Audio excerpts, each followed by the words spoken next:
Alexandria Ocasio-Cortez just made the worst mistake of her life. The socialist congresswoman from New York is always spoiling for a fight, but Alexandria Ocasio-Cortez picked the wrong target and just learned this painful lesson about challenging Donald Trump. Impeachment talk is heating up around Washington. Every day it seems like another Democrat comes out in favor of trying to nullify the results of the 2016 presidential election. But other than Maxine Waters, no Democrat has been more vocal about impeachment than Alexandria Ocasio-Cortez. President Trump highlighted her enthusiasm for impeachment on social media. Rep. Alexandria Ocasio-Cortez, I think we have a very real risk of losing the presidency to Donald Trump. I agree, and that is the only reason they play the impeach card, which cannot be legally used. Trump tweeted, "That was like waving a red cape in front of a bull." There was no way Alexandria Ocasio-Cortez could resist getting pulled into a Twitter fight with the President of the United States.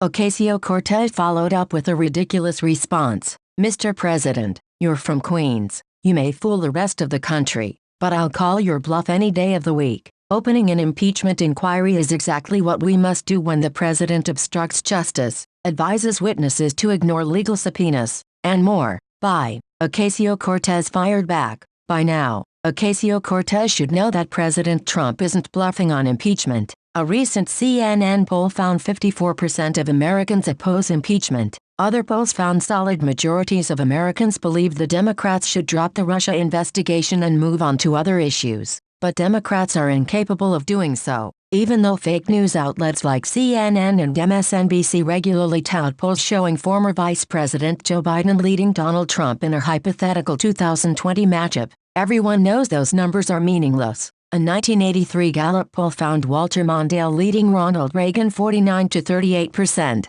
Mondale went on to win one state in the District of Columbia in one of the biggest landslide losses in American political history. That's why Ocasio-Cortez and her fellow impeachment supporters are pressing the panic button. Deep down they know there is a very good chance Donald Trump will emerge from the 2020 campaign victorious. So they need to circumvent the voters and employ the undemocratic tool of impeachment to take President Trump off the board. And while it is true that impeachment is the constitutional remedy for Congress to ultimately check a president, the founders never envisioned a party using fake news, information gleaned from foreign spies, and manufactured witch hunts to remove a chief executive. Harvard law professor Alan Dershowitz even stated his belief that the Supreme Court could step in and shut down a politically motivated impeachment proceeding that has no basis in law or fact. Alexandria Ocasio-Cortez is blind to all of this. President Trump would be thrilled for the Democrats to kick off a politically motivated impeachment proceeding. Nothing would help the president more in his re-election campaign than his opponents proving to the world that they are untrustworthy extremists willing to use their power for the sole purpose of upending American democracy.